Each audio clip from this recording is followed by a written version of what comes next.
Yesu ashimwe cyane yongeye kandi kubifuriza umugoroba mwiza kuri uyu munsi wacu wa kabiri w'amasengesho y'abarinzi ku nkiki. Ndabashimira kandi ntabwo ndi buhweme gushimira Pastor Hortense wantumiye ndetse n'abafatanije kuyobora uyu murimo kugira ngo tubane. Mwarakoze kungirira icyizere no kumpa amahirwe yo kongera gukorera Yesu, nkorera umubiri we ari ryo torero rya Kristo. Ndagushimiye nawe waje kugira ngo tubane kuri uyu munsi wa kabiri. Ndizera ko ejo twahawe umugisha mu ijambo ry'Imana. Nanjye ubwanjye nongeye guhabwa umugisha. Bibiliya bivuze neza, umwigisha agabana n'umwigishwa. Mwarakoze rero. Ndashimira abadufasha ku buhanga bw'ibyuma kugira ngo uyu murimo urusheho kugenda neza. Reka dusenge hanyuma dutangire dukomeze inyigisho yacu twatangiye ejo. Uhoraho Mana nyir'ijuru n'isi, wowe se w'umwami wacu Yesu, turagushimira kuri uyu mugoroba kongeye kandi kuduha umwanya wo kongeye kwegerana na bene data ngo dusangire amagambo yawe. Nyuma y'uyu mwanya mwiza wo gusenga no kwiyiriza ubusa no kwegera Imana, ndabigushimiye ko duhaye umugoroba ngo tugutege amatwi nawe utwigishe. Mwuka wera urahari, uzatuyobora mu kuri kose, uzarushaho kutumenyesha umurimo Yesu yakoze, uzamurika ahatabona, uzatunganya imitima yacu kugeza igihe uzatugereza mu bwami bwa data. Ni wowe twiringiye, niwe twahawe ngo ukomeze umurimo mu mitima yacu warangiye ku musaraba kera ngo uwusohoze muri twebwe. Tuguhaye icyubahiro, tugushyize hejuru, tuguhaye kandi ikaze, tukwemerera mu mutima ngo bari wowe utwigishe kumenya Imana, umurika ahatabona, wirukane ubujiji, wirukane ibinyoma bya Satani, wirukane aho Satani yashingiye mu kutamenya akadutwaza igitugu. Uzana umudendezo uvuye mu ijambo ryawe, uzana umucyo uturutse mu guhishurirwa amagambo yawe, duhindurirwe gusa n'Imana. Imigisha yose, ubuntu bwose Imana yatugiriye muri Kristo Yesu yaduhaye ubwacu tugenewe utugereho, kugira ngo Mana turusheho kunguka. Unezezwa no kutubona turi nk'uko waturemeye kuba. Icyubahiro kigarukira Imana, ariko umugisha n'amahoro no gusa na Yesu bibi byacu. Mu izina rya Yesu dusenze, amen. Mbahaye ikaze rero, turakomeza n'inyigisho yacu. Nongere mbibutse abo tutabanye ejo, turimo turaganira ku ijambo rivuga ngo inkingi n'urufatiro rwo gusenga kuzana impinduka. Twavuze impamvu yuko imitima yacu iginanirwa igacogora, ndetse bamwe bemejwe baranabyigisha ko gusenga ntacyo kumaze. Nta mpamvu yo gusaba Imana umugisha ntigiwutanga, ahubwo irwaneho. Nta mpamvu yo si ngombwa kubwira Imana ngo igukize agahinda, ahubwo ureba abapsikologe. Ibintu by'Imana twabitesheje agaciro, bihinduka idini gusa, ndetse idini bamwe barishyira mu rwego rwa culture, ni mu rwego rw'umuco na civilisation. Ubukristo ni civilisation romaine, n'ubutegetsi n'ubwami bwa kiromani bwabituzaniye, ni imitekerezo y'abaoccidentaux, ni culture occidentale. Ni ibyo ngibyo, niyo mitekerereze. Bavandimwe, ntabwo ariko bimeze. Niba ari ukubitekereza kuri wowe, ntabwo wizera Imana. Imana ntibaho. Twavuze ko iyo mitekerereze bayita gnosticism, ni imitekerereze abantu batemera Imana. Ishobora kuba iriho cyangwa ntinariho, kubw'ibyo ntacyo bigutwaye. Nta nubwo ubuzima bwawe ari ngombwa ngo ubufatanye nayo. Imana iriho, n'abayizera n'abayegera bose bakwiye kwizera ko iriho, yarangiza ikagororera abayishaka. Turimo turongera kureba rero inkingi n'urufatiro nyarwo rutuma mu by'ukuri gusenga kwacu gusubizwa. Imana niyo idusaba gusenga. Zaburi ya 27, ndumva ntibeshye, iravuga ngo ijambo ryawe ryarategetse ngo nimushake mu maso hanjye. Ni Dawidi wabivuze ngo noneho nanjye mu maso hawe ndahashaka. Imana irabonwa, nzabonwa namwe nimushakana imitima yanyu yose. Yesu yatwigishije gusenga, yadukanguriye gusenga, nawe ubwe yarabikoze kuruta twe. Bavandimwe, Imana irabonwa, gusenga kuri indispensable, gusenga nta kigusimbura. Umuntu sinzi, hari ibintu bijya biza ngo bibaye bishyashya cyangwa se guhishurirwa, abantu bagasa naho bacisha nkaho kuvuga ngo hari ibintu bishaje dore bishyashya. Ntabwo gusenga kuzigera gutakaza agaciro. Ni ukuvuga iki? Niba Imana ari data, ntizigera na rimwe irambirwa gusabana n'abantu bayo. Ejo rero twarebye, reka nongere nibutse, turimo turareba inkingi 8 zishingiweho gusenga gutuma imana isubiza, gusenga kuzana ibisubizo, gusenga gutuma gusenga kwawe kwemerwa imbere y'imana. Twabonye ko rimwe bibiri tubwira ngo mbabarire, bibiri tubwira ngo murasaba ntimuhabwe ngo kuko musaba nabi. Gusaba nabi ni ukuhe? Yesu aravuga ngo icyo muzasaba cyose mu izina ryanjye nzakibaha. Ni iki gituma tudahabwa icyo dusaba cyose kandi umwami Yesu ari waduhaye iyo favor? Yaratwemereye ko icyo tuzasaba cyose mu izina rye azakiduha. Ni ukuvuga ngo hari aho bipfira, aho bipfira niho dukwiye kureba. Twarebye rero izi nkingi 8 dukwiye kuba arizo dushingiraho mu gihe cyose dusenga Imana, kugira ngo gusenga kwacu kuzane ibisubizo. Imana ibaha umugisha. Ejo twarebye inkingi 2. Iya mbere ni inkingi ivuga ngo kumvira ubushake bw'Imana. Inkingi ya 2 ni ukwizera. Inkingi ya 3 rero kugira ngo ntatinda, nta mpamvu yo gukora recapitulation, gusubira mu byo twize gato, kandi iyi nyigisho kuri YouTube, ahubwo nagira ngo ukangurire kuyireba, yaba unyuze kuri YouTube channel ya Pasteur Hortense Mazimaka ndetse na Pasteur Senga Emmanuel, ndetse n'iy'abarinzi bo ku nkike. Rwose ushobora kubona izi nyigisho twakoze ku munsi w'ejo. Reka rero dukomeze turebe inkingi ya 3 ndetse n'iya 4. Ndizera ko kubera umwanya utari bube munini turi buvuge kuri izo ebyiri. Inkingi ya 3 yo gusenga mu buryo buzana ibisubizo niyo Paulo yavuze n'umwami Yesu ubwe yivugiye. Araduhereza ati ndabizi neza nimubigenza mutya nta kabuza gusenga kwanyu kuzasubizwa. Ni inkingi yitwa gusenga mu izina rya Yesu. Haleluya. Gusenga mu izina rya Yesu. Kuva mu kinyejana cya 3 nyuma y'urupfu rwa Yesu, Satani yahinduye uburyo arwanamo intambara yo gucogoza umurimo wa Yesu, ni ukuvuga ari ryo torero rye, kugira ngo uyu murimo udakomeza kwaguka no kurushaho gukwira. Ni ukuvuga yakoresheje icyo bita karengane ndetse n'urupfu rwo kwica abera cyangwa abizeraga, kugira ngo arebe ko yacogoza umuvuduko bari bafite wo gukwiza hirya no hino imyemerere bitaga imyemerere y'abanyagalilaya, cyangwa se imyemerere y'ubukristo, cyangwa se imyemerere y'idini rishya. Satani rero yarahagurutse akoresha intwaro, ubundi navuga ngo intwaro ihebuje izindi. Intwaro ya nyuma ye yitwa kubabaza umubiri. Twaragiye tubivuga mu nyigisho zacu. Ubundi Satani akoresha ibintu 3 aturwanya. Icya mbere nk'uko Bibiliya bitubwira mu rwandiko rwa mbere rwa Yohana ibice 2 umurongo wa 16, sinaho honyine Yakobo yarabivuze ibice 4, avuga ngo icya mbere akoresha irari ry'umubiri, irari ry'amaso ndetse no kwibona ku by'ubuzima. Ibyo ngibyo ubinesheje, intwaro ya 4 ariyo nita kirurangiza, intwaro ye ya nyuma akoresha ni ukukubabarisha umubiri. Ni ukuvuga ni ukuzana itotezwa ritera umubiri wawe kubabara. Ni uko rero yabigenje kugira ngo acuguze umuvuduko w'intumwa n'abizeraga. Yakoresheje akarengane kugeza ubwo ashize n'ubuzima bwabo mu kaga, hapfa benshi, bishwe impfu z'agashinyaguro, bishwe n'abami bakoreraga Satani, barwanyaga ubwami bw'Imana muri icyo gihe. Ariko ageze mu kinyejana cya 3 ahindura umuvuno, ahindura uburyo bw'intambara. Aravuga ati kuko uzi impamvu ni uko yarushagaho kubica niko barushagaho kugwira. Amaraso y'abera agasa naho wagira ngo ni imbuto abibye ku butaka bw'aho ayamennye, maze ikavushirikamo ibihumbi byinshi by'abizera. Imana yacu ishimwe. Ukwizera no gushira amanga kwabaye kubiciwe aho bitaga muri Colisée, ni stade iri i Roma hano hirya. Umwami Nero n'abandi bami bagiye bazana abakristo bakabicira imbere y'abantu, bakabicisha inyamaswa, bakabicisha inkota, bakabicisha umuriro, ngo uburyo bashiraga amanga kudatinya kwabo ngo byabaye kibacira urubanza, maze benshi barizera. Amaraso yabo ahinduka nk'imbuto imenetse ku butaka, bitume benshi bizera. Satani rero arabireba aravuga atoya, iyi ntambara sinzayitsinda. Ahindura umuvuno, cyangwa se ahindura uburyo, arwana mu bundi buryo.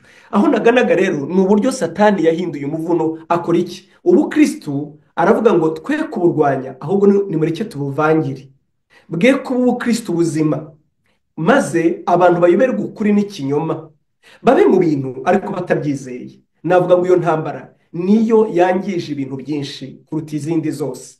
Nagira mubwire ko Satani nibwo buryo, niyo ntwara akoresha uretse ko Yesu yari yasize atuvuniye urugohe, mugani w'abarundi kuvunurira umuntu urugohe ni nko kuvuga ngo yasize aduciriye isiri. Aratubwira ngo muzibuke ku izina rye yitwa umunyabinyoma. Ubutumwa bwiza bwa Yohani 8 niko havuga. Ikinyoma gikomeye ubundi ni ukuri kutuzuye, ni uguhinduraho gato, ari nacyo cyishe itorero kugeza na n'ubu. Reka mbabwire kimwe muri ibyo ngibyo yakoze. Yafashe ubukristu abuhindura idini rya leta. Ubukristu abagambika ishusho nziza, ntibwaba bukiri ikintu gisebye, ntibwaba bukiri idini ry'inzaduka, ntibyaba bikiri idini ry'abanyacyaro b'i Galilaya, ahubwo ryinjira mu ngo z'abami. Murabizi abami bakurikiyeho muri Bizante, mu bwami bwa Bizante bw'abaromani, ubukristu bwahawe agaciro maze bwemerwa n'abakomeye, ndetse buhinduka n'uburyo bwo kubona imyanya. Abantu bamwe na bamwe kugira ngo bemerwe mu bwami bwa Kiromani bagombaga guhinduka abakristu, nuko babivanga, ubukristo buvanga n'imihango ya Kiromani ku buryo utamenyaga ngo ukuri ni ukuhe, ubitari ukuri ni ukuhe. Umubatizo urahinduka n'ibindi byinshi, kuko atari byose nshaka kwigisha. Aho ndi kugana byatugejeje ahantu aho tunanirwa kumenya ukuri nyako ndetse n'ikinyoma. Icyo yakoze rero Satani, nk'uko narimo mvuga, umurimo we yafashe ubukristo arabuvangira, abutesha agaciro, turanirwa kumenya ukuri. Ariko ikibi kirenze ibindi yakoze ni ukuvuga ngo mureke abantu baba abakristo ariko babe mu bintu bwabo batabisobanukiwe, babikoreshe mu buzima bwabo bwa buri munsi, ariko ubwabo utababaza ngo ibi bisobanuye iki. Nkunda gutanga ingero aho ngewe nakuriye, byasaga naho wagira ngo ni itegeko ry'idini, nubwo mbizi neza ko nta muntu warishyizeho, ko umuntu wese ugiye gushima Imana abanza akavuga aya magambo. Yaba agiye gushima Imana ko yarongowe, cyangwa se yubatse inzu, cyangwa yabonye akazi. Murumva ko ibyo bintu ntaho bihuriye cyane n'iby'umwuka, cyangwa yarabyaye, cyangwa yakize impanuka. Ndavuga aho ngewe nakuriye, sinzi wowe, wagira ngo byari nk'ikivugo cyangwa se nk'umuhango w'idini kubanza kuvuga ngo ndashimira Imana yampaye agakiza kayo ku buntu. Ariko ndabizi ko ayo magambo abiri twavugaga dushimira Imana ntabwo twari dusobanukiwe yariyo. Nibaza ko niko mbitekereza, kandi ni nako biri. Iyo wari kuyafata ukayakoresha mu kuducamo ibice byari kukorohera, kuko ntitwari tuzi ubuntu icyo ari cyo, ntitwari tuzi n'agakiza icyo ari cyo. Ni nako aho naganaga nasasiraga iyi ngingo tugiye kuganira, yitwa gusengera mu izina rya Yesu. Ndabizi neza, sinshidikanya, niba usenga njye nawe iri jambo turikoresha buri munsi, mu izina rya Yesu. Ariko se gusengera Imana mu izina rya Yesu bivuze iki? Wowe ntabwo ujya wibaza icyo kibazo? Nk'uko nabivuze, ugasanga tuba mu bintu buri munsi, ariko mu by'ukuri tutazi gusengera Imana mu izina rya Yesu. Cyane cyane ko nanjye byambayeho, twibwira ko gusenga mu izina rya Yesu ari ukuvuga ibintu warangiza ukagerekaho ngo mu izina rya Yesu, ukongera ukavuga ibintu ukavuga ngo mu izina rya Yesu. Cyane cyane ibyo bibiyo tugeze ku kwirukana abadayimoni mu izina rya Yesu. Ndavuze ngo dayimoni igenda mu izina rya Yesu, nkaho wagira ngo iryo kuvuga ayo magambo no kugerekaho iryo jambo ari cyo bisobanuye gusengera mu izina rya Yesu. Nagira ngo umenyeshe ko birenze ibyo ngibyo. Gusengera mu izina rya Yesu bivuze ibintu bitatu by'ingenzi, nubwo twakavuze byinshi. Ariko munyemere tubanze dusome mu butumwa bwiza bwanditswe na Yohana ibice 16 umurongo wa 23 kugera ku murongo wa 24. Ni Yesu ubwe wivugira, aragira ati, uwo munsi ntacyo muzambaza, ni ukuri ndababwira yuko icyo muzasaba Data cyose mu izina ryanjye azakibaha. 24. Kugeza none ntacyo mwasabye mu izina ryanjye, musabe muzahabwa, ngo umunezero wanyu ube wuzuye. Bavandimwe, aya magambo nibaza ko ku bwanjye nta jambo riranduhura mu bijyanye no gusaba nk'iyo soma aya magambo yanditswe mu butumwa bwiza bwa Yohana. Yesu Kristo haraho yavuze ngo nimusabe Data kugira ngo umunezero wacu ube wuzuye. Ikindi arongera avuga ngo ibi nibyo byubahisha Data, nuko mugira icyo musaba cyose mu izina ryanjye nawe akakibaha. Ni ukuvuga ngo na Data akeneye icyubahiro. Niba Imana koko ikunda kubaho no gusenga, irabizi ko kimwe mu biyihesha icyubahiro nuko tugira icyo dusaba mu izina rya Yesu, hanyuma kikaba nayo ikubaho. icya kabiri, data yitaye ku munezero wacu, arabizi neza ko ikintu kidutera umunezero ni uko tugira icyo dusaba mu izina rya Yesu, noneho akagikora, umunezero wacu ukaba wuzuye. Muribuka ijambo twasomye mu Migani 13 umurongo wa 12 rivuga ngo icyizere kidasohojwe, icyizere kirazitswe, icyizere kiraje amasinde gitera umutima kurwara, gitera umutima guhangayika, ariko icyifujwe iyo kibonetse aba ari igiti cy'ubugingo. Nimwibaze iri jambo namwe, ririmo certitude, ririmo kuvuga ngo uyu kereka ari umuntu wirarira, kereka ari amagambo y'uwirarira, ariko uyavuze niba koko abishoboye, nta kintu cyatanga ibyiringiro n'umunezero nk'iki. Uwo munsi ntacyo muzambaza, ni ukuri ndababwira yuko icyo muzasaba data cyose, kera tukiga ngira ngo ubu byarahindutse, cyose bakitse ikinyazina ndafutura. Ni ukuvuga ngo ni ikintu, ikinyazina ndafutura bishoboka ko ikinyarwanda cyahindutse, ndavuga mu gihe cyanjye. Ikinyazina ndafutura cyitwa cyose, ni ukuvuga cyose ni ikisi, ni ikintu icyo ari cyo cyose wasimbuza iri jambo cyose. Icyo muzasaba data cyose, cyose rero wagisimbuza umugabo, cyose wazisimbuza akazi, cyose wagisimbuza umwuka wera, cyose wagisimbuza kunesha icyaha, cyose wagisimbuza guhemburwa, cyose ni ikinyazina kidafututse kigihishe byose. Wara nshuti yanjye, nagira ngo mbwire ko data azagikora mu gihe cyose wabikoze mu izina rya Yesu. Niyo mpamvu iri jambo umurongo wa 24 njya numva yarabibwiraga abigishwa kuko yari abazi ati ndabizi ntacyo mwasabye mu izina ryanjye ngo data kibime, noneho rero nimusabe kugira ngo umunezero wanyu ube wuzuye. Ndagira ngo mbwire ko njye nawe dushatse twakurebera muri iri jambo, birashoboka ko nubwo iri zina turivuga, ariko ntacyo tujya dusaba mu izina rya Yesu, atari uko tutabishaka, ahubwo kuko tutabizi. Dore rero ibintu bitatu bivuze gusengera mu izina rya Yesu. Icya mbere, gusengera mu izina rya Yesu ni ugusenga ushingiye ku cyo Yesu yakugize cyo. Haleluya.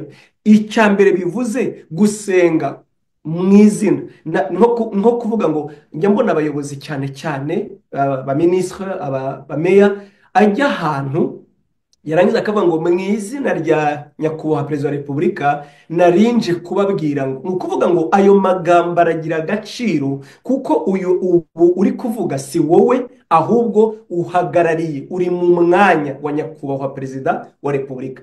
Ibyo kubimenya biguhesha agaciro, bituma amagambo yawe agira imbaraga. Ni ukuvuga iki rero? Iyo umuntu avuga ngo ngiye gusenga mu izina rya Yesu, icya mbere ni ukubanza kumenya ngo ndinde, ni iki ngewe nkuko ngewe gusenga, ntabwo natinyuka kubwira abaturage ngo mu izina rya nyakubahwa. Ubwo burenganzira ntabwo mfite, kereka mpaye umwanya kanaka, noneho uwo mwanya ugatuma shobora kuvuga mu izina. Haleluya. Nanjye rero Yesu Kristo yampaye kuba iki bituma ashobora kuvuga mu izina rye.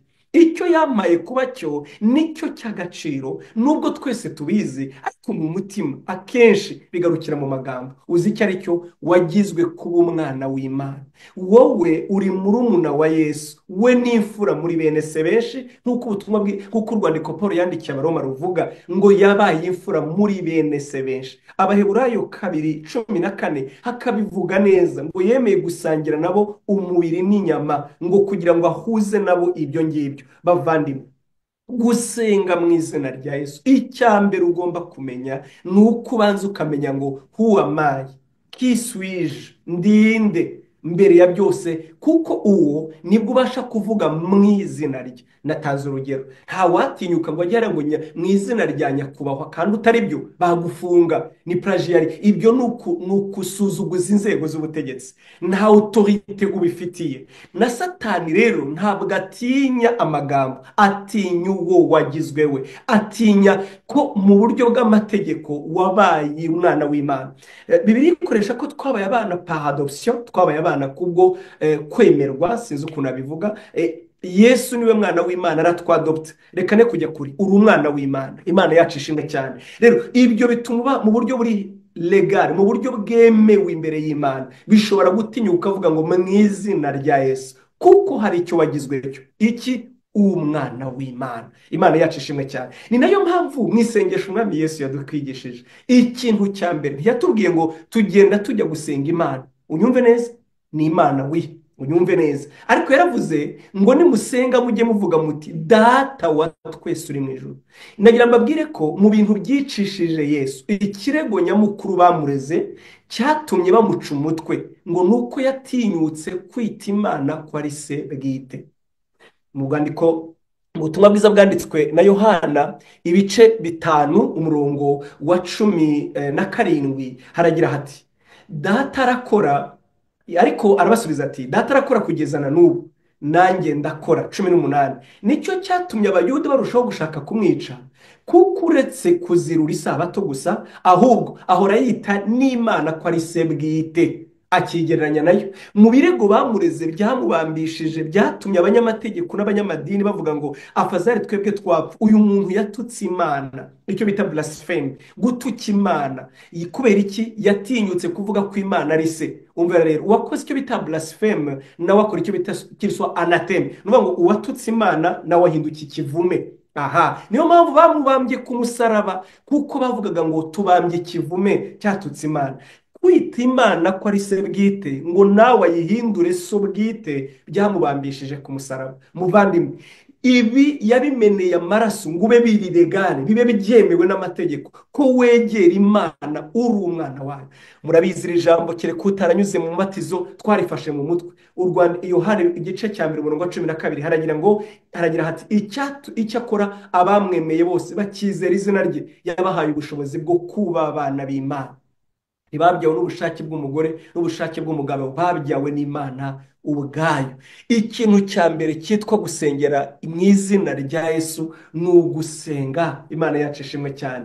Mbere ya byose uvuga ngo who am I, kiswije, ndinde imbere y'Imana. Ibyo ugiye weka kuri umwana w'Imana. Mbere ya byose wuzuye amafuti ari kuri umwana, wuzuye ibyaha ari kuri umwana, nturi rubanda.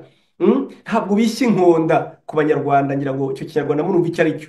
Imbere ya data uri umwana. Ibyo bituma uhagarara ugashira ubwoba, ukabona ugusenga kuko Imana ishaka. Bavandimwe, ndabizi neza ko twagiye twiga icyo bita gusengera mu mwuka. Bibiliya itubwira ko Imana yohereje umwuka wayo mu isi kugira ngo akore uyu murimo ukomeye w'agaciro uruta iyindi, witwa kutwemeza ko turi abana b'Imana. Abaroma ibice 8 uhereye ku murongo wa 14 ukagera ku murongo wa 16 haragira hati abayoborwa n'umwuka w'Imana bose nibo bana b'Imana, kuko mutahawe umwuka w'ububata ubasubiza mu bwoba budutinyisha nkaho tutari abana, ahubwo mwahawe umwuka ubahindura abana b'Imana, ubatakisha uti umviriza umwuka yari muri twebwe. Aho ratubwira ngo aba, muri Bibiliya yera baravuga ngo aba data. Muri Bibiliya ijambo ry'Imana bagasobanura ibyo ari byo, ngo aba aribyo bivuga ngo data. Imana yacu ishimwe cyane. Uwo mwuka iyo tugize ngo tubumbuye akanwa ari udusengesha, umva umwuka icyo akora, ahora twibutsa muri twebwe, ahamanya natwe, atwubwira ngo muri abana b'Imana, muri abana b'Imana, muri abana b'Imana. Haleluya. Umwuka ubwe mu murongo wa 16 ahamanya n'umwuka wacu yuko turi abana b'Imana. Umwuka wanjye awuzuza, awemeza, ahamanya nawe ngo ubwo ugiye imbere ye senga nkaho usenga so. Imana yacu ishimwe cyane. Imana yacu ishimwe cyane. Umwuka w'Imana ubwe ahamanya n'umwuka wacu yuko turi abana b'Imana. Unyemerere wumve Yesu Kristo. Aya magambo muzi neza ko tuyazi, twarayafashe, ariko tuyazi nabi. I'm sorry. Cyangwa se umva uko ngewe nyazi. Nimvuga nabi bavuga tuya Yesu, reka nkubwire basi ngewe uko nyazi. Yesu yaravuze mu butumwa bwiza bwa Yohana ibice 4 umurongo wa 23 yaragize ati ubwo yaganiraga n'uwo mugore w'Umusamariya, arimo ngo umugore nyizera, igihe kiraje ndetse kirasohoye ubwo abasenga by'ukuri basengera data mu mwuka no mu kuri, kuko data ashaka ko bene abo aribo bamusenga. Imana ni umwuka, n'abayisenga bakwiye kuyisengera mu mwuka no mu kuri. Wumvise umwuka uko dusengera, mwumvise umwuka dusengera. Iyo yaje iteka ahora atubwira ngo uri umwana w'Imana. Niba Imana ari umwuka, ntibishoboka ko umuntu utarabizawe n'umwuka yasenga Imana. uranyumva noneho yesu uri kwerekanaga ati mwasengeye imana kuri uyu musozi musenga mushingikirije umusozi yavugaga n'uwa gerizimu wa musozi Mose yamanitseho amabuye ayanditseho imigisha abisirayeli bagombaga guhabwa nibumvira amategeko. Uyu musozi wari wegereye igikingi Yakobo yahaye umwana we Yosefu, umusozi bitaga umusozi w'umugisha. Kandi koko nacyo birataga, aravuga ati igihe kirageze, revolution, impinduka, haje ikintu gishyashya. Data akeneye noneho ko bamusenga. Wumvise ari we papa, ntiyavuze ngo Imana, papa. Papa rero ubu arabyara. Abyara iki? Abyara abanyamwuka. Abyara iki? Ibiremwa by'umwuka. Ntimuze ko bamwemeye bose bakizera izina ryabo ubushobozi bwo kuba abana b'Imana. Yesu yabwiye ngo iki Nikodemu, aravuga ngo nutabyarwa n'umwuka ntabwo uzigera ugera mu bwami bw'Imana. Abasenga Imana mu buryo bw'umwuka ni ibiremwa by'umwuka, ni ababyawe n'umwuka. Imana yacu ishimwe cyane. Dore igihe kirageze, kirasohoye, ngo ubwo usenga muvandimwe ubanze umenye uwuriwe, yuko Imana yakugize umwana wayo. Intambwe ya kabiri, kandi ndagira mbabwire ntacyo bintwaye, nimubona bikwiriye nyine nanga kwigisha inyigisho ngo nihute kuko nateguye ibintu 8 ngo mbe bivuge byose. Oya, ni amasengesho yacu narangira tugeze kuri 3, nta kibazo, tuzashaka undi mwanya twongere tugaruke dukomeze n'izindi ngingo. Kandi abwo niba ntawubonetse, ubwo Imana izakoresha abandi kugira ngo aribo bakomeza kubafasha no kurushaho guhishurirwa. Intambwe ya kabiri, iyo tuvuze gusengera mu izina rya Yesu bivuze iki? Dore icya kabiri bivuze. Gusengera mu izina rya Yesu ni ugusenga ushingiye kuwo Kristo Yesu ari we kuri wowe. Unyumve neza. Icya mbere ni ugusenga ushingiye kucyo Yesu yakugize cyo, kuko Imana yakugize cyo. Kuko mu izina rya Yesu, mu izina ry'umwana w'Imana, bigatuma uvuga ngo hajya njyewe ndinde. Iryo jambo ntabwo rikoreshwa n'uwari wese, twabivuze kugira ngo meya avuge ngo mu izina rya nyakubahwa perezida wa repubulika mbazaniye intashyo.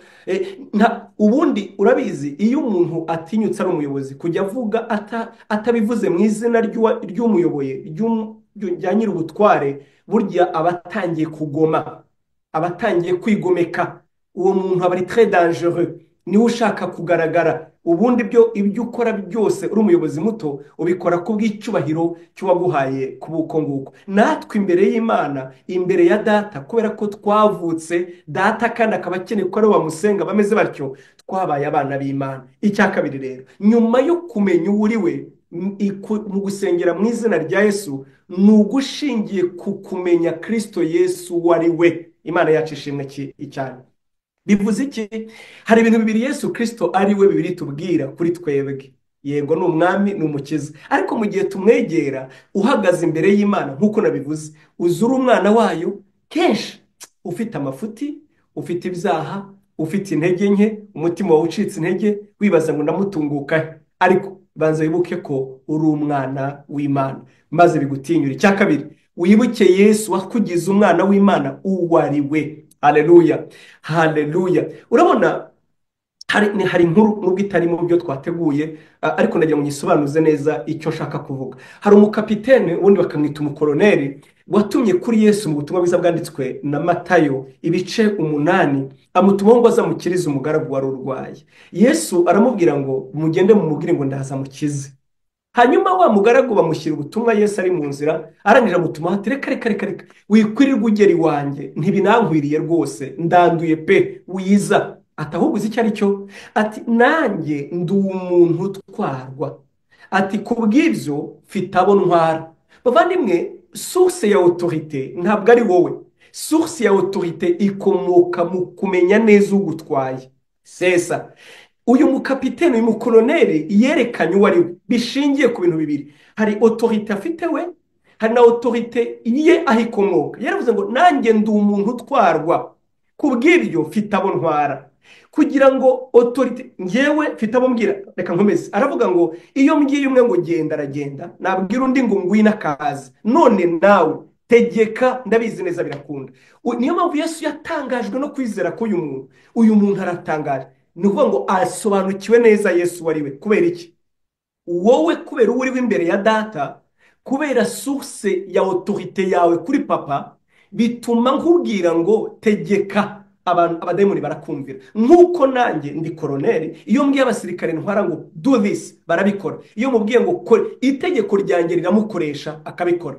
kubera iki? kuko nkura itegeko ryanjye kuri Kayisari. Haleluya! ibyo navugaga ni iki rero? kubera uwo uri we, tinyuka, gira icyo uvuga imbere y'Imana, ariko ububasha bwawe banza umenya aho bukomoka, ni kuri Yesu. Yesu ni inde rero? Imana yacu ishimwe. Dore ibintu ukwiye kumenyaho bibiri bituma utinyuka ukegera Imana. icya mbere ujye wibuka ko Yesu Kristo iburyo bw'Imana gukorera ibintu bibiri. icya mbere ni umutambyi mukuru, ubundi niwo murimo Yesu akorewe.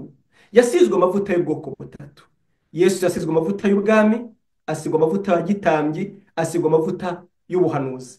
Iyi minisiteri yo kuba umuhanuzi yararangiye kuko Imana yavuganiye natwe mu kanwa k'umwana wayo. Niko mu Baheburayo igice cya mbere havuga, ubuhanuzi bwa Yesu bwaruzuye. umurimo ubuhanuzi ni ukuvuga iki? ubutumwa bwe, icyo yatuzaniye, mesaje ya Yesu iruzuye, niyo kudukiza yarayitubwiye. ubutumwa bwiza turabufite, ijambo ridukiza riruzuye. Minisiteri ya kabiri ya Yesu ni ubutambyi. Bibiliya itubwira ko n'uyu munsi ayicaye iburyo bw'Imana ngo atuvugire, atubere umutambyi. Ubwo dufite umutambyi wagiye mu ijuru yicaye iburyo bw'Imana, n'uyu munsi minisiteri ya Yesu akora uyu munsi, umurimo Yesu akora ubu mu buryo bwuzuye, ni umurimo w'ubutambyi. uw'ubuhanuzi yarawusoje kuko yatuzaniye ubutumwa. Yaratubwiye ngo yazanywe no kutubwira ibiri mu mutima wa Data. Minisiteri yaruzuye, minisiteri ridane yararangiye. Minisiteri ya kabiri ni ubuhanuzi, ni umutambyi, n'uyu munsi nicyo akora. icya gatatu ni umwami. ubwami bwe ni umwami ariko mu buryo butagaragara, nk'uko yabyivugiye mu butumwa bwiza bwa Yohana 8:36. ubwami bwanjye si ubw'iyi si. ubwami bwa Yesu ntiburuzura. dutegereje ubwami bwa Yesu mu buryo bwuzuye, ubwo azaba aje kwima ingoma y'abantu bose, aba umwami w'abamwemera n'abatamwemera. icyo gihe Data avuze ngo, kuko yaramubwiye ngo ucara iburyo bwanjye kugeza igihe nzashyira abanzi bawe munsi y'ibirenge byawe. Ntabwo ubwami bwa Yesu buruzura, bukorera mu mwuka gusa. hari igihe kizagera bugakora no mu buryo bufatika. Nshuti yanjye, bivugiye iki? Yesu Kristo uyu munsi uwo ari we, umurimo akora kuri wowe ni umurimo w'ubutambyi. arakuvugira. umutambyi mbega bivuze iki? ni preduwari, ni umurimo wo guhagarara imbere y'Imana ku bw'abantu, ni umurimo wo kuvugira, wo gukora. ni igikorwa cyose umuntu akora agikorera abantu, agikora mu mwanya w'abantu, agikorera Imana. umuhanuzi ni umuntu uvuga mu mwanya w'Imana abwira abantu, naho umutambyi ni umuntu uvuga mu mwanya w'abantu abwira Imana. sesa ngira ngo nongere nsubiremo, umuhanuzi ni umuntu uvuga mu mwanya w'Imana abwira abantu, naho umutambyi ni umuntu uvuga mu mwanya w'abantu abwira Imana. mbega uhorana umurimo wo kuvugira, wo gukorera abantu imbere y'Imana. Yesu Kristo rero ni uwo murimo akora. icya kabiri, Bibiliya itubwira ko ari umuavoka, eloya. umuavoka mu kinyarwanda bavuga ngo ni uwunganira abandi mu by'amategeko. muri biri ijambo ry'Imana Bibiliya yera bamwita ngo ni umuntu utuvugira, ni umuntu utuvugira. reka mbikoreshe gutyo. nshuti yanjye, ngo uyu murimo Yesu akora, uwo ari we kuri wowe mu bijyanye no gusenga no kwegera Imana, ni umuavoka, ni umutambyi. Yesu ashimwe cyane, Yesu ashimwe cyane. reka mbaze mvuge nk'umutambyi icyo Yesu Kristo ari cyo. umutambyi Yesu Kristo ni iki? Abaheburayo ibice 2 umurongo wa 16 kugera ku murongo wa 18. munyemere mbasomere ibi byanditswe bibiri tubwira umurimo Yesu akora. nimvuga ngo ugomba kumenya, nivuga ngo ngiye mu izina rya Yesu, icya mbere menya uwo uri we, uri umwana w'Imana twabivuze. icya kabiri, mbanza umenye Yesu Kristo wari we kuri wowe. icyo ari cyo kuri wowe rero ni umutambyi. dore uko ijambo rivuga. Abaheburayo 2:16 haragira hati, kandi rero tuzi yuko atari abamarayika yatabaye, keretse urubyaro rwa Aburahamu. ese nawe uri mu rubyaro rwa Aburahamu? Yego, urubyaro rwo kwizera. Abagalatiya 3 wereka umurongo wa 4 haravuga neza ngo abana ba Aburahamu by'ukuri ni urubyaro bye kubwo kwizera. umurongo wa 17, nicyo cyatumye yarakwiriye gushushanywa na bene se kuri byose, ngo abe umutambyi mukuru w'imbabazi kandi ukiranuka mu by'Imana, abe n'impongano y'ibyaha by'abantu. kuko ubwe yababajwe no kugeragezwa ubwe, abasha no gutabara abageragezwa bose. Imana yacu ishimwe cyane. nkunda rero ibice 7 umurongo wa 23 kugera ku murongo wa 25. Abaheburayo ibice 7 23 kugera ku murongo wa 25 haragira hati, kandi babandi babaye abatambyi ni benshi kuko urupfu rubabuza guhoraho. 24. naho uwo kuko ahoraho iteka ryose afite ubutambyi budakuka. 25. Imana yacu ishimwe. Nicyo gituma abasha gukiza rwose abegerezwa Imana nawe, kuko ahoraho iteka ngo abasabire. Haleluya. Nicyo gituma abasha gukiza rwose abegerezwa Imana nawe.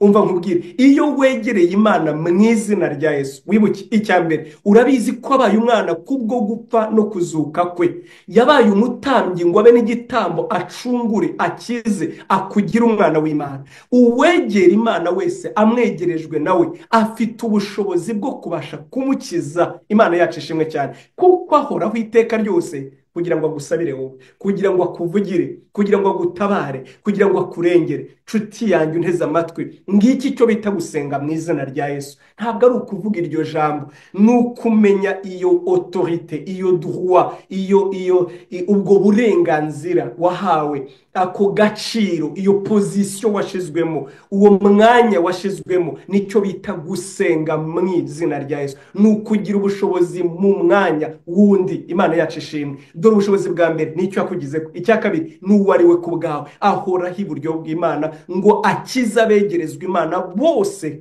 nawe. Imana yacu ishimwe. Umwanya nta Abaroma ndacyakubwira icyo bita gusenga mu izina rya Yesu. Icya mbere ni ugusenga uwo yakugize we. Icya kabiri mu izina rye, uwo ari we ku bwawe. Abaroma 8:34 haragira hati, ninde uzaziciraho iteka? Ni Kristo Yesu, kandi ari we wazipfiriye, ndetse akaba yarazutse, hari iburyo bw'Imana ngo adusabire. Haleluya. Yesu ari iburyo bw'Imana ngo agusabire. Kubera ko umwanya ari ntawe, dusigaje iminota 10 yonyine. Nyemerera noneho nkubwire Yesu Kristo uburyo ari imbere y'Imana nk'umuavoka. Ni ibintu bitatu urabyibuka. Gusenga, navuze ngo ni umutambyi, cyo ni cya mbere, ariko kandi ni n'umuavoka. Arakuvugira. Muvandimwe, Yohana mu rwandiko rwe rwa mbere, ibice 2, umurongo wa mbere, haranditse amagambo. Urwandiko rwa mbere rwa Yohana, ibice 2, umurongo wa mbere, haragira hati, bana banjye bato, mbandikiye ibyo kugira ngo mudakora ibyaha. Icyakora nihagira umuntu ukora icyaha, dufite umurengezi kuri Data wa twese, ari we Yesu Kristo ukiranuka. Mu Cyongereza, mu Gifaransa, hano bavuga umurengezi bavuga ko ari umuavoka, a lawyer, advocate, ni utuvugira. Niba mbivuze neza mu Cyongereza murambabarira, aho kitameze neza mu gikosore. Umuntu utuvugira, umuntu uri iburyo bw'Imana ngo atwunganire mu mategeko, ye gutuma hari udutsindishiriza na rimwe. Ni uwo nguwo. Kubera icyo ari umuavoka? Ni uko Satani ari umurezi wacu, umuakizateur. Ni umuntu uri iburyo bw'Imana turega. Urusenga se uramwemera gutya? Niba ukiranuka, niba koko uri umuntu w'ukuri, ni iki gituma utamugira dutya? Yesu ari iburyo. Yohana aradutinyura akavuga ngo, bana banjye bato, ntimugakore ibyaha, ni bibi, birabishye, ibyaha bibuza amahoro, ariko nimunagwa no mu cyaha, kuko duhora mu ntambara, umwanzi akakurasa, ujye wibuka ko iburyo bw'Imana hari umuavoka ukuvugira imbere y'Imana. Imana yacu ishimwe. Abaheburayo 12, aha niho ngiye gusoreza kubera umwanya, tuzakomeze ku munsi w'ejo kureba ingingo ya gatatu, ivuga nanone gusenga mu izina rya Yesu. Nyuma yaho tuzareba indi ngingo. Reka soreze kuri iri jambo ryanditse mu Baheburayo, ndifuza kurivugaho akanya gatoya. Abaheburayo 12, umurongo wa 24, Pawulo yari kubemera ko ari wanditse iki gitabo. Abatamwemera basereka dukoresha imvugo yoroshye. Umwanditsi w'Abaheburayo yaragize ati, mwegereye na Yesu umuhuza w'isezerano rishya, mwegereye n'amaraso aminjagirwa avuga ibyiza kurusha ay'abeli. Uyu mwanditsi yari yabanje kuvuga ku murongo wa 23, avuga ko twegereye ururembo Yerusalemu nshya, ngo twegereye n'Imana ubwayo. Yarimo akora comparaison, avuga isezerano rya kera n'isezerano rishya. Ngo isezerano rya kera abarihawe ngo bariherewe ku musozi begereye utarakorwagaho, ngo waka umuriro ucumba umuriro, ngo maze gutera ubwoba no guhinda kw'inkuba kw'Imana gutuma batabasha guhagarara imbere y'uwo musozi. Uwo musozi bari begereye, Imana yabatumyeho irababwira ngo nimuze tugirane isezerano. Abantu bagirana isezerano kamemba bari inshuti, abari abantu bakagombye kunywana, mu Kinyarwanda nako babyita. Ni abantu bari bagiye kugirana igihango. Ngo ariko kwegera kwa musozi bibakura umutima, ya mana bari bagiye kugirana isezerano ntibyakunda, ngo ahubwo umuriro n'ugucumba umwotsi n'umwijima n'inkuba bibakura umutima barahunga. Ariko aravuga ngo ariko mwebweho si uko, mwegereye ururembo Yerusalemu nshya, mwegereye umurwa w'Imana, mwegereye Imana Data, Imana yacu ishimwe cyane. Aravuga ngo mwegereye n'umuhuza Yesu Kristo w'isezerano rishya. Uwo nguwo si n'icyo gusa, mwegereye n'amaraso aminjagirwa. Bavandimwe, ngo ayo maraso avuga ibyiza kuruta ay'abeli. Aya magambo ndagira ngo uyumve, Imana ifashe ubuntu yampaye bwo kumenya no gusobanukirwa ibi nawe mbiguhe. Icya mbere yarimo asobanura ngo iby'isezerano rya kera, ya mategeko abantu yakundwaga, Dawidi yaravuze ngo kuyakunda bizana ubugingo. Ayo mategeko meza yatera umudendezo umuntu abashije kuyashobora, ni meza pe. Kuko kuvuga ngo ntukice ni byiza, ntukifuze iby'abandi ni byiza. Ingorane y'amategeko ni imwe, nuko abibwira udashoboye, nuko abibwira kamere yanjye kandi iremwe mu kuyigomekaho. Kubw'ibyo akavuga ngo kandi njyewe sinza njyenyine, nzana n'ibihano. Iyo utabashije kunyumvira hari ingaruka zo kutumvira. Kubw'ibyo icyiza kimpindukira urupfu. Ni ukuvuga ngo amategeko yari meza, ariko kubera kamere yanjye ampindukira urupfu. Nshuti yanjye, anagaragaza n'uko ubwayo no kuza kwayo atari meza, atariko kubera Yesu Kristo, kubera uyu mbabwira. Dore mwebwe ibyo mwegereye, muri hafi y'ururembo rw'Imana, ijuru ni igihugu cyanyu. Kubera iki? Atubereyeyo.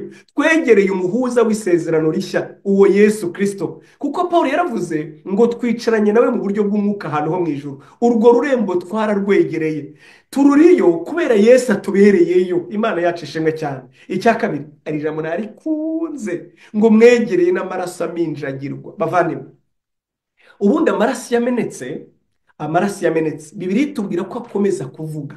Amaraso aravuga, niko handitse mu gitabo cy'Itangiriro ibice 4. Iyi komparizo yakoraga, aravuga ngo ayo maraso mwegereye avuga ibyiza, si amaraso akiranuka gusa, avuga ibyiza kuko n'ay'abeli yari ay'umukiranutsi, yamenetse azira ubusa, ni amaraso y'umuyinosa. Ngo ariko ay'abeli mu Itangiriro ibice 4 haratubwira ngo yahoraga kriya justice et vengeance mu gifaransa. Ngo amaraso y'abeli toujours yahoraga buri munsi avuga, asa n'uboroga, asa n'usaba guhora ndetse n'ubutabera. Nuko amaraso y'abeli avuga ngo iteka ryose. Nako Imana yabwiye Kayini ngo amaraso ya murumuna wawe arimo arataka, atakishwa n'iki? Mporera. Ikindi ndashaka ubutabera, mporera, ndashaka ubutabera imbere y'Imana. Ngo nuko ayo maraso avuga. Ariko uyu mwanditsi aravuga ngo ariko mwebwe mwegereye amaraso ya Yesu. Uzeriyo yaminjagiwe imbere y'Imana, yaminjagiwe ahera cyane, yaminjagiwe mu ihema ry'ukuri ry'Imana, aho Imana iri. Iyo aya maraso ngo iteka ahora avuga iki rero? Avuga imbabazi. Avuga iki? Avuga ubuntu. Avuga iki? Avuga kwemerwa. Avuga iki? Avuga kubabarirwa. Avuga iki? Avuga kwezwa. Avuga iki? Yavuze gutsindishirizwa. Haleluya. Nshuti yanjye, ubwanditsi witwa Derek Prince w'Umwongereza yaravuze ngo mu bintu bimumara umubabaro ngo iyo yananiwe gusenga, ngo ajya amara umubabaro n'iri jambo, ngo kuko yibuka ko niyo watuje atakibasha kuvuga, ngo amaraso ya Yesu akomeza kumuvugira. Nshuti yanjye, imbere y'Imana ntatuza abavuga ibyiza kuruta iby'abeli, abavuga ibyiza kuruta ibigushinja, abavuga ibyiza kuruta umutima wawe utaguturije. Amaraso ya Yesu abavuga ibyiza. Imana yacu ishimwe cyane. Ejo nzakomeza ibi, twakabikomereje mu nkingi ya 4 ya 3 kuko birafatanye rwose. Iyi nkingi ifatanye n'iyi ya 3 twari turangije, ivuga inkingi yo kwegera Imana mu izina rya Yesu. Iya 4 rwose isa niyo, uzi ko ivuga ngo ni inkingi yo kwegera Imana mu gusenga wuzuye umutima udatinya. Mu gifaransa babyita audace, avec l'audacité. Audacité, nahoze ndeba umvirizo ko dictionnaire Larousse bivuga. L'audacité nicyo bita l'ardiesse mu batumva igifaransa. Ngo audacité c'est ardiesse qui ne connaît ni obstacle ni limite. Umva rero, audace ngo nukugenda n'ibyishimo, ngo utiyiziho kuba hari imbogamizi ndetse no kuba hariho ibikubuza cyangwa se de limite. Navuga ngo aho utagomba kurenga. Voilà, nukuzi ngo nta mbogamizi zihari kandi nta bimbuza kugera kure bishoboka bihari. Nicyo bivuga ngo kwegera Imana n'umutima udatinya. Muvandimwe, kubera iki? Amaraso ya Yesu arakuvugira, avuga ibyiza kuruta ayaberi, avuga ibyiza kuruta ibigushinja, avuga ibyiza kuruta amajwi y'ibyaha wakoze, avuga ibyiza kuruta wa mutima ukwibutsa. Niko Satani ameze. Rimwe rimwe biratugora gutandukanya ijwi ryanjye ryo mu mutima n'ijwi ry'abadayimoni. Niko byagendekeye mu Kristo ubwo ari mu rugendo rujya mu ijuru. Ariko ndagira ngo nkubwire, amaraso ya Yesu avuga ibyiza kuruta ayaberi. Niwegera Imana mu izina rya Yesu, menya ibi bintu bibiri by'ingenzi. Icya mbere, who you are in the name of Jesus. Ni urinde muri Kristo Yesu, urinde. Who are you? Icya kabiri, kiswije, ninde muri Yesu. Icya kabiri, Yesu we ninde ku bwanjye. Bavandimwe, numenye ibi bibiri uzamenya icyo bita ngo ndasengera mu izina rya Yesu. Ndi gusenga nunavuga ngo mu izina rya Yesu, ndavuga ntabwo ari ibyo. Mu izina rya Yesu birenze, ni systeme. Mu izina rya Yesu ni autorite, niho ubwami bwubakiye, niho gusabana n'Imana muri wowe byubakiye. Cyaba ijwi ryanjye uryumva nkakwimura mu mwuka kubwo kwizera, nkagutereka ukinjira mu izina rya Yesu, uzabona ibintu bihinduka mu buzima bwawe. Haleluya. Satani nawe ubwo azacwekera, azacwendera, ipfunwe rizamwisha, kuko abasobanukiwe bari bo mu izina rya Yesu, abo ntacyo ashobora kubatwara. Ijuru rirakinguye ku bwabo. Icyampa ukamenya gusengera mu izina rya Yesu icyo bivuze, si amagambo, n'uriwe n'icyo Yesu Kristo ari cyo ku bwawe. Imana iguha umugisha. Umwanya uradushiranye, tuzakomeza ku munsi w'ejo. Intambwe ya 4, mwegere. Noneho nyuma yo kumenya uriwe no gusengera mu izina rya Yesu icyo ari cyo, noneho egera udafite umutima ugucira urubanza. Mu Kinyarwanda kiragoye, udatinya. Nuko mwegere intebe y'ubuntu mudatinya, avec audacité. Uri audace wowe, ushize ubwoba, ushize amanga. Usobanukiwe ko nta obstacle ni obstacle ni limite, nta biguhagarika, nta bikuzibira, nta nabirantega. Kubera iki? Kubera icyo turangije kuvuga. Ejo tuzakomeza inyigisho zacu. Imana ibaha umugisha. Reka dusenge. Urakoze Mana yacu kubw'ijambo ryawe.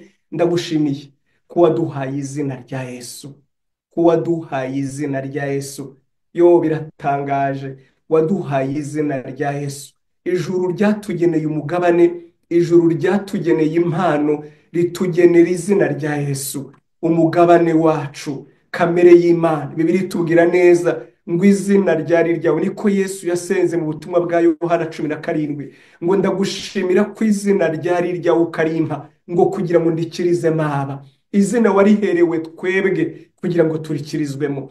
Ndabigushimiye Mana y'amahoro. Ngushimiye izina ry'umwana w'Imana, ngushimiye izina ry'umwana w'Imana, ngushimiye izina ry'umwana w'Imana, ngushimiye izina ry'umwana w'Imana risumba yandi mazina. Izina ryashizwe hejuru, izina ryatoranijwe, izina ryawe Yesu ubwabyo biravuga ngo Jehova Kisove. Yesu uwahozeho mbere na mbere, utuma ibintu byose bibaho, ni utubereye umukiza. Yehoshua udukiza, umwana w'Imana. Ngushimiye iryo zina, ngutereye indabo iryo zina, nguhimbarije iryo zina, ngushimiye muri iryo zina. Nushimwe kubw'izina rya Yesu. Mwuka wera riduhishurire, ridusobanurire. Sobanura birenze ibingewe mvuze. Amagambo yawe nuyatsindagire, nuyasobanure, nuyaha agaciro, nuyahande kuba simple, kugira ngo abantu b'Imana barusheho kuyumva kandi barusheho kuyakira. None bagende bashize ubwoba, bashize amanga, bari audace, bafite audacité, kwegera intebe y'ubuntu badatinya. Urakoze Mana yacu. Izina ryawe rihabwa icyubahiro. Nzi ko ugiye gukora ibirenze ibyo tugusaba. Uhimbarizwa ubuntu bwawe. Dutinyure kukwegera mu izina rya Yesu. Abadayimoni bazahunga, ibyago bizanesheka, amajwi aducira urubanza azanesheka, maze data azashyirwa hejuru. Ndagushimiye kumvise gusenga. Komeza uduhane umugisha n'abera, komeza utwuzuzi iri zina ribe muri twe ryuzuye. Izina tugende dushize ubwoba, dushize amanga, tuzi ko ari iburyo bw'Imana ngo atuvugire, tuzi ko amaraso yavuga ibyiza kuruta iby'abadushinja, iby'amajwi aduciraho urubanza, kubera ko Yesu ari iburyo bw'Imana w'imana, ni umutambyi mukuru mu rwego rwa melikisedeki, umutambyi wo gukiranuka kandi w'amahoro. Izina ry'imana rihabwa icyubahiro. Ndagushimiye kumvise gusenga, ni mu izina rya Yesu dusenze, amen. Uhabwe icyubahiro Yesu, amen. Imana ibahe umugisha na hejuru, ibihe byiza by'amasengesho, kandi Yesu abagirire neza, amen.